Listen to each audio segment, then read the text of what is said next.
Good morning, everyone, and welcome to our Board of Supervisors meeting of July 30th, 2024. I will now call on our first speaker who has signed up for public comment on our speakers list, and that is Donna Jacobson. Is Donna Jacobson here? And if I call your name, please make sure you're down here close to the podium and ready to testify. After Donna Jacobson will be Ann Gruner and Jason Morgan. If I've called your name, please make sure you're ready to testify when it's your turn. And welcome, Ms. Jacobson.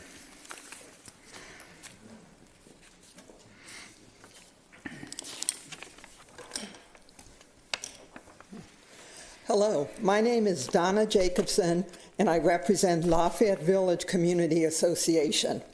I would like to comment on whether there should be a referendum for a casino in Fairfax County. There are numerous arguments against a casino, but the residents in my community are more concerned about the related social issues. Many of them work in Tyson's Corner and are not looking forward to the extra traffic and congestion. As they rightly state, other casinos, such as MGM and National Harbor, are placed outside of high-density areas and do not interfere as much with day-to-day activities. A casino in Fairfax County is also a bad move from an economic perspective. As for providing employment opportunities, most casino positions are low-paying ones with little chance of advancement. According to ZipRecruiter, as of June 2024, the average pay for casino jobs in Virginia was approximately $35,000 per year. According to Bristol Associates, there are only a handful of higher paid positions in each casino, and these positions require special skills plus several years of experience. There is also a question of the adequacy of wages and protections for both the casino workers and the non-gaming workers. Currently, Senator Marsden's draft legislation does not contain a requirement to guarantee that these workers are paid union wages. Also, Senator Marsden has stated that since there was a JLARC study completed in 2019, there would not be another one on this issue.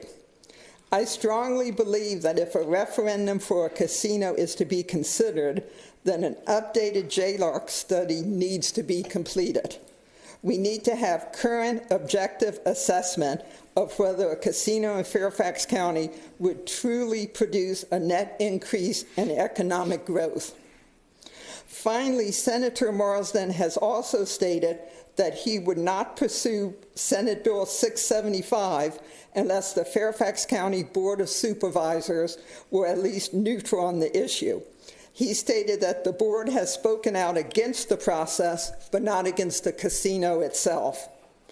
Therefore, I urge the Board of Supervisors to listen to the arguments which are being raised by your constituents, and then let Senator Marsden know that you are against a casino in Fairfax County. In the case of a referendum for a casino in Fairfax County, silence from the Board of Directors on this issue is equivalent to an endorsement. Thank you for your time and attention. Thank you very much. Speaker number 2 is Ann Gruner, to be followed by Jason Morgan and Connor Harrison. Welcome. Good afternoon. My name is Ann Gruner. I'm a long-term resident of McLean, a retired CIA officer and senior executive. Today I'm discussing problem gambling. The American Psychological Association officially designates problem gambling as an addictive disorder like drugs and alcoholism. Those addictions, you need more and more to be satisfied, and you go through withdrawal when you try to quit.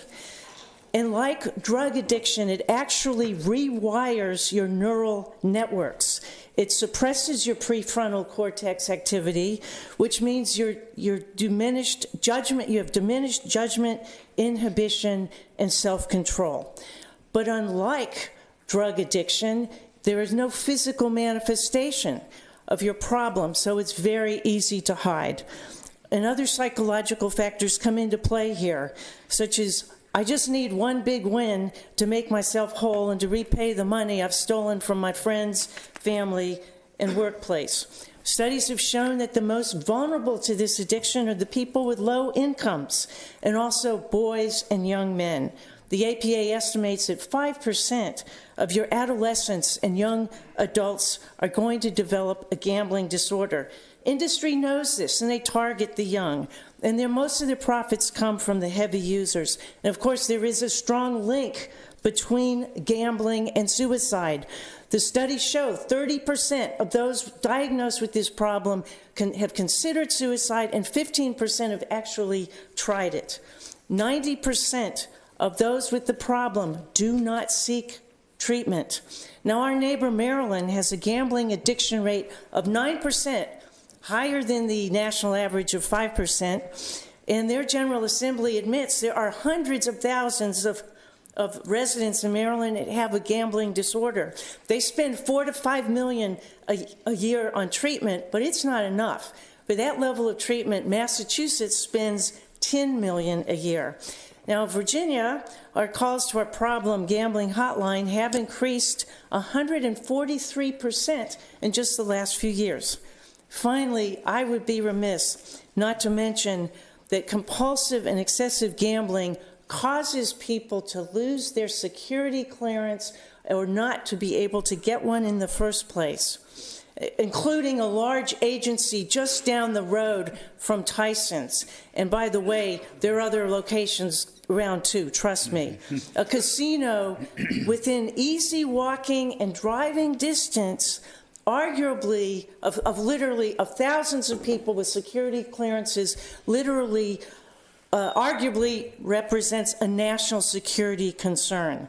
In sum, raising revenue by creating or exacerbating known public health hazards and creating a national security concern is unconscionable, especially when the state just collected $1 billion more revenue than projected. It will be a problem for all of us in Northern Virginia and the federal government, not just one district. Thank you, Ann. I need you to wrap up. Your time expired a while ago. Yes, sir. On behalf of your constituents, please do the right thing and reject categorically the proposal. Thank you very much. Thank you very much. Leslie Sarapu? I'm sorry, his video testimony. Great. Speaker number 9 is video testimony. If we could play the video.